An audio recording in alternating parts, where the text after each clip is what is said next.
Hey everybody, this is Mr. Steele. I'm here trying to work through the standards again. I think before we start though, obviously my voice is different, so I think we've learned that be careful what you wish for, because I just wanted my voice to sound a little lower on these videos, and now suddenly I'm Brad Garrett. So I'm sorry, hopefully you can still hear this. I've got the volume up better, so hopefully that won't be a problem.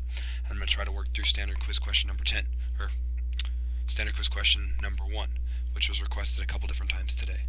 So first I kind of have a problem set out here that I made up, and then I've got my list of strategies from the PowerPoint, but actually I'm actually going to change some of these. So these aren't actually the ways I do it. These are just what I was told. So what I do is I'm actually going to change this and make this the first thing.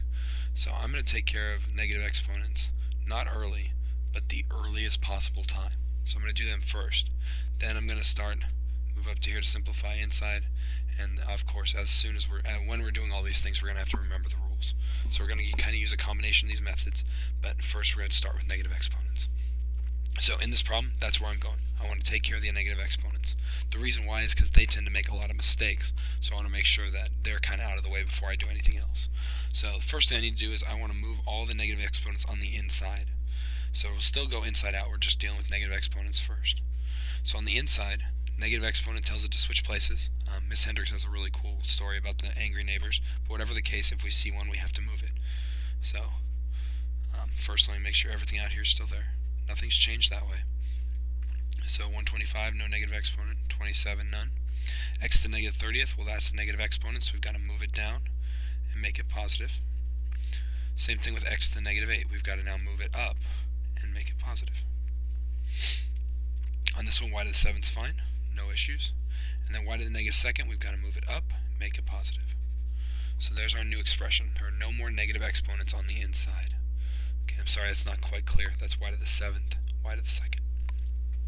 Okay, once we're here, we've gotten all the negative ones out inside. We still got one on the outside. So what I'm going to do is I'm going to take care of that one right now. So I'm going to make this everything to the positive 1/3 power by flipping everything on the inside. So everything on top is going to go down to the bottom. 125, x to the 8, y to the 7th, y to the 2nd, and then my bottom is going to become my top. So 27, x to the 30th. So again, if you're allergic to negative exponents like a lot of people are, take care of them early so you don't forget anything, you don't miss one. Now we're ready to go. Okay, so now, sitting here, I've got to kind of look and see if I've got any mistakes. Nope, looks okay so far. So now what I've got to do is I have to start simplifying using my exponent rules.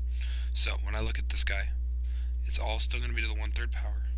Again, I'm doing that kind of stuff first so I don't forget that piece.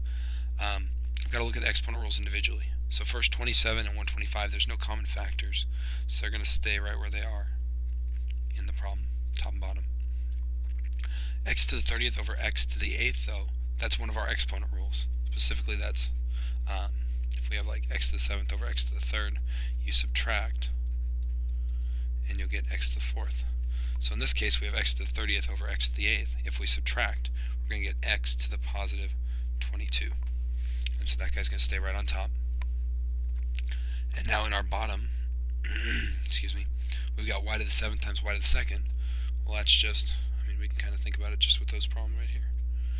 We add the exponents, because that's just like having 2 y's, 7 more y's, that's going to be y to the 9th.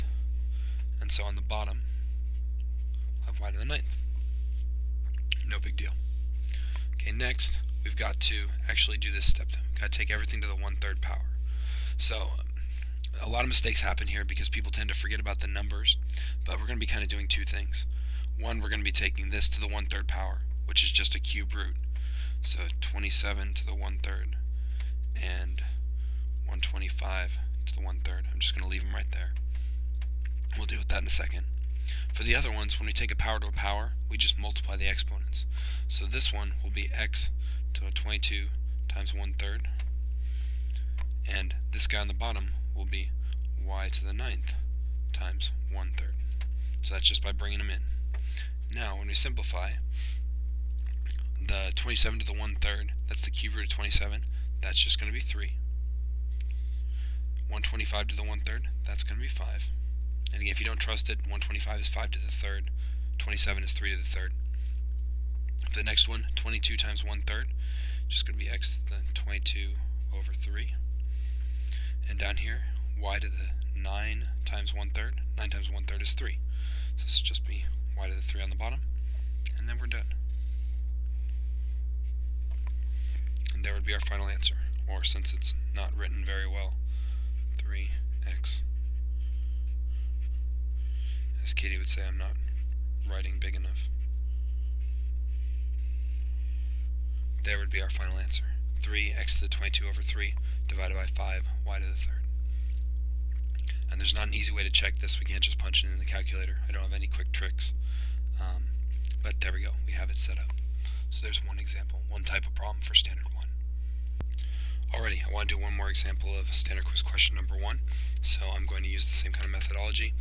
I'm just going to do one where we're multiplying now instead of having like one big thing to an exponent. So I'm cracking out my brand new box of Sharpies from Staples.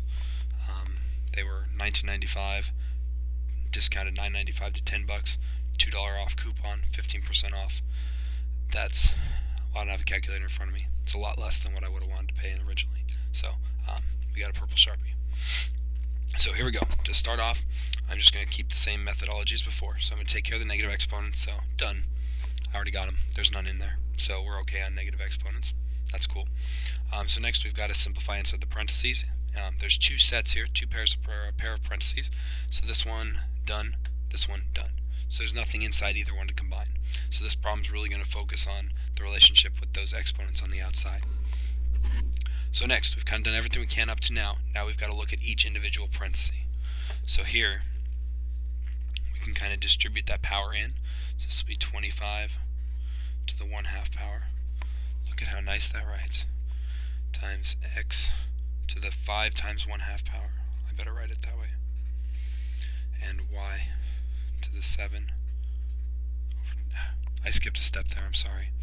Y to the 7 over 2 power, 7 times 1/2.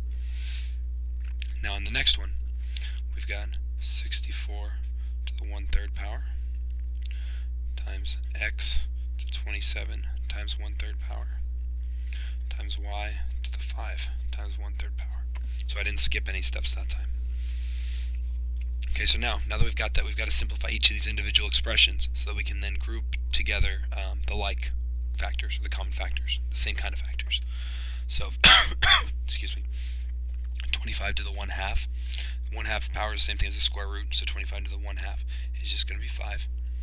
X to the 5 times 1/2 is going to be x to the 5 over 2 power.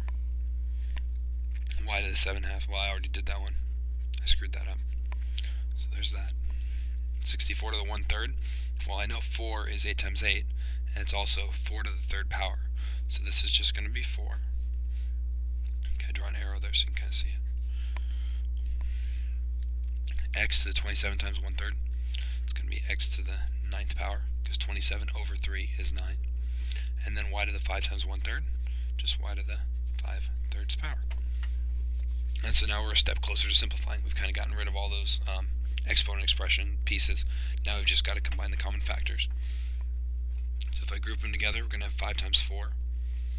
We're going to have x to the 5/2 times x to the 9th. We'll have y to the 7/2 times y to the 5/3. And so again, I'm kind of getting it closer here, because once we get to this point, we have to recognize that even though we're multiplying each of these factors together, we're not multiplying the exponents. The exponents in this setup are just being added. So we're using this bottom exponent rule. So going across, first one, 20, is just 5 times 4. So there's that piece. This will become x to the 5/2 plus 9. And then y will be 7/2 plus 5/3. So at this point, we've just got a little bit of work to do. So I've got to do some fraction adding. So I'll do a different color for that to make clear that I'm not doing the same thing right here. So 5/2 plus 9, well, to get a common denominator, it'll be multiply top and bottom by 2.